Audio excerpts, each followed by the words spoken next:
अस्सलाम वालेकुम वरहमतुल्लाहि वबरकातुहू। आप सब दोस्तों को मेरे चैनल DH इन्फो टीवी में खुश आमदीद।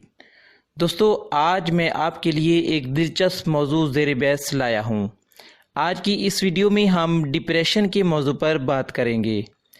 प्यारे दोस्तों, हर शख्स ज़िंदगी में कभी कभी अफसरदा और गमगीन ज़रूर होता है, लेकिन ये एहसास थोड़े वक्त के लिए होता है। इस अफसरदगी या गम के एहसास को डिप्रेशन कहते हैं और हमारी कौमी ज़बान उर्दू में ज़हनी दबाव कहते हैं। इस वीडियो में हम ज़हनी दबाव की इक़साम, इलामात, एहतियाती तदाबीर और इलाज पर मुकम्मल तफसील के साथ बात करेंगे। आपसे गुजारिश है कि जल्द से जल्द मेरा channel DH info TV subscribe कर लें, ताकि आप मेरे चैनल से रोज़ाना की बुनियाद पर अपलोड होने वाली वीडियोज़ से भरपूर फ़ायदा उठा सकें। चलिए आज की वीडियो शुरू करते हैं। डिप्रेशन यानी ज़हनी दबाव की इक़साम ये हो सकती हैं: आर्जी डिप्रेशन और मुस्तकिल डिप्रेशन। आर्जी डिप्रेशन में ज़्यादातर दिन में ज़हनी तनाव पैदा होता है। ये ज़हनी तनाव इंसान के काम, मुतालिया, खाना पीना, नींद और ज़िंदगी से लुत्फ़ अंदोज़ करने की सलाहियत में खलल डालता है। आर्जी ज़हनी तनाव कम अज़ कम 2 हफ्तों के लिए रहता है।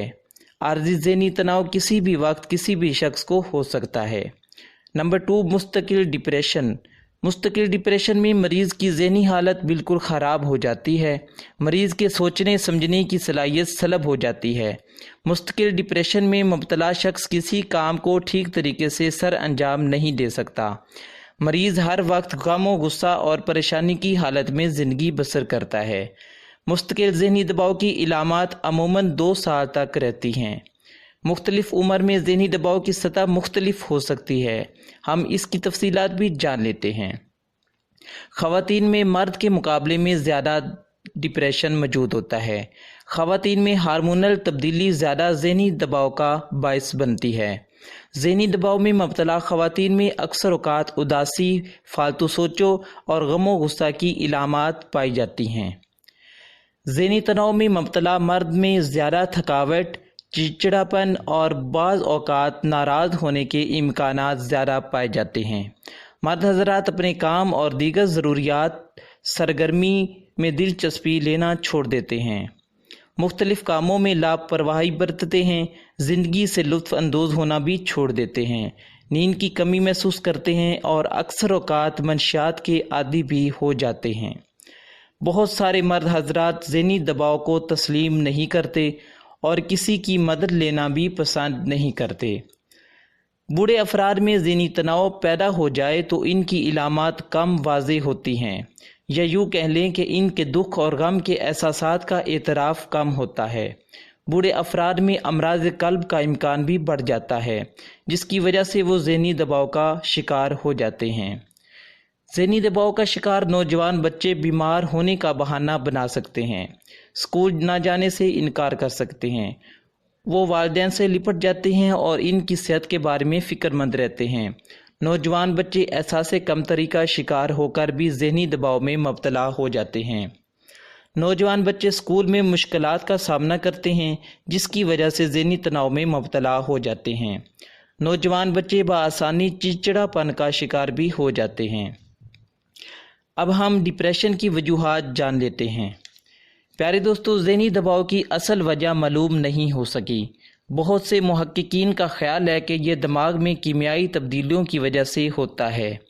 ये हमारे जीन में दुश्वारी की वजह से भी हो सकता है, या कुछ दबाव वाले वाक़यात से भी डिप्रेशन हो सकता है। कुछ अफराद में ज़हनी तनाव की वजह वरासती भी हो सकती है। ताहम कुछ वजूहात ये भी हो सकती हैं: शराब नोशी या दीगर मंशियात का इस्तेमाल ज़हनी दबाव की वजह बन सकता है। तवील बीमारी भी ज़हनी दबाव की वजह बन सकती है। कुछ अद्वियात जैसे स्टीरॉयड का बेतरीक इस्तेमाल ज़हनी दबाव की वजह बन सकता है। रात के वक्त नींद का ना आना या बेख्वाबी की हालत का होना ज़हनी दबाव में मुब्तला कर सकता है। किसी अच्छे ताल्लुक़ का टूटना ज़हनी दबाव की वजह बन सकता है। कारोबार में नाकामी या किसी इदारे में नाकामी ज़हनी दबाव की वजह बनती है। मियाँ बीवी का आपस में झगड़ा और तलाक की नौबत आना भी ज़हनी दबाव की वजह बन सकती है। احساس کمتری کا شکار ہونا یا بچپن میں نظر انداز ہونا بھی ڈپریشن کی وجہ بنتا ہے۔ معاشرے میں اکیلا پن محسوس ہونا ڈپریشن کی وجہ بنتا ہے۔ معاشرے میں لوگوں کا ظالمانہ رویہ انسانی ذہن کو تناؤ کا شکار بنانے کی اہم وجہ بنتا ہے۔ اب ہم ذہنی تناؤ کی علامات پر بھی بات کر لیتے ہیں۔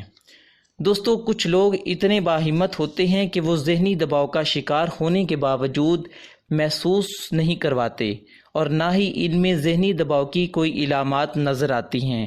تاہم ذہنی تناؤ کی کچھ علامات یہ ہو سکتی ہیں: مسلسل اداسی اور بے چین رہنا، خود کو قصوروار ٹھہراتے رہنا، نا امیدی اور مایوسی کا احساس ہونا، چڑچڑاپن اور ہر وقت اکتائے رہنا، کسی کام میں دلچسپی نہ لینا، خود کو ایک کمرے میں دنیا سے الگ تھلگ رکھنا، ہر وقت سست اور تھکا ہوا رہنا، کسی چیز کے بار بار بھول جانا یعنی یادداشت کی کمزوری کا ہونا، ذہن میں منفی سوچوں کا بار بار آنا، نیند کی کمی کا شکار ہو جانا، لوگوں کے ہجوم میں جانے سے کترانا اور تنہائی پسند کرنا، کسی چیز کے کھانے میں دلچسپی نہ لینا، موت یا خودکشی جیسے خیالات کو ذہن میں لانا، صحت کا خیال نہ رکھنا اور ہر وقت بیمار رہنا، صحت خراب ہونے کی صورت میں علاج نہ کروانا۔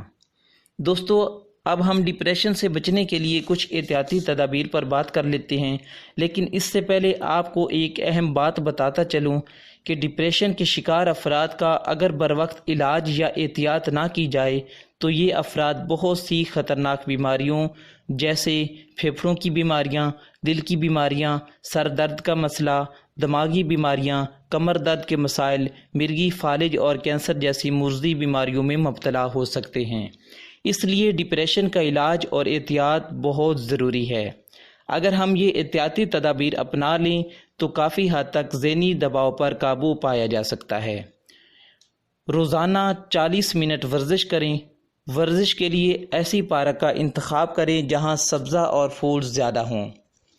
گھر میں ایک گارڈن بنائیں اور اس میں پھول اور سبزہ اگائیں اور ساتھ سبزیاں بھی اگائیں اور روزانہ 1 گھنٹے گارڈن میں گزاریں۔ اپنے گھر والوں کے ساتھ وقت گزاریں اور انہیں اپنی سرگرمیوں کے بارے میں آگاہ کریں۔ اپنی قریبی دوستوں کے ساتھ روزانہ کہیں نہ کہیں اپنی پسندیدہ جگہ کا انتخاب کر کے سیر کے لیے جائیں اور وہاں تصاویر اور ویڈیوز بنائیں۔ بڑے اہداف کو ہمیشہ چھوٹا کر کے مکمل کرنے کی کوشش کریں۔ مثلاً اگر آپ کا ہدف 1 سال میں 10 لاکھ کمانا ہے تو اسے مہینوں میں اور پھر دنوں میں تبدیل کر کے روزانہ کی بنیاد پر ہدف مکمل کر کے خود کو شاباش دیں۔ اس طرح آپ کو خوشی محسوس ہوگی۔ اپنے قابل اعتماد دوستوں اور رشتہ داروں پر مکمل بھروسہ کریں۔ جب تک آپ بالکل تندرست نہ ہو جائیں تب تک زندگی کے اہم فیصلوں کو ملتوی کر دیں۔ قابل بھروسہ دوستوں کے ساتھ اپنی اہم فیصلوں پر تبادلہ خیال کریں۔ شراب نوشی اور دیگر نشہ آور اشیاء سے مکمل اجتناب کریں۔ دوائیوں کا بے دریغ استعمال نہ کریں، خاص کر اسٹیرائڈ دوائی سے خود کو دور رکھیں۔ روزانہ کسی نہ کسی کی مدد کرنے کی کوشش کریں۔ کسی کی مدد کرنے سے دل کو سکون ملتا ہے۔ ہمیشہ مثبت سوچنے کی کوشش کریں۔ اللہ پر توکل اور قسمت پر صبر کرنا سیکھیں۔ اب آخر پر ہم ڈپریشن کے علاج کے بارے میں بات کر لیتے ہیں۔ پیارے دوستو، اگر آپ یا آپ کا کوئی دوست یا رشتہ دار ڈپریشن کا شکار ہو چکا ہے تو اسے فوراً نیرو سرجن سے اپوائنٹمنٹ لے کر چیک کروائیں اور علاج شروع کروا دیں۔ اگر مریض منشیات کا عادی ہے تو اسے ماہر منشیات سے مشورے کے بعد کچھ دنوں کے لیے ہسپتال میں داخل کروا دیں تاکہ اس کا مکمل علاج ہو سکے۔ ایلوپیتھک طریقہ علاج میں اینٹی ڈپریشن ادویات کارآمد ثابت ہوتی ہیں، لیکن ان ادویات کا استعمال تب تک نہ کریں جب تک آپ اپنے مستند ڈاکٹر سے رجوع نہ کر لیں۔ پیارے دوستو، امید کرتا ہوں کہ آج کی ویڈیو سے آپ نے بھرپور فائدہ اٹھایا ہوگا اور یقیناً آپ یہ معلومات دوسروں کی بھلائی کی خاطر شیئر ضرور کریں گے۔ آخر پر میرا پیغام آپ سب کے نام: ہمیشہ خوش رہیں اور خوشیوں کو فروغ دیجیے۔ اللہ آپ کا حامی و ناصر ہو۔ اللہ حافظ۔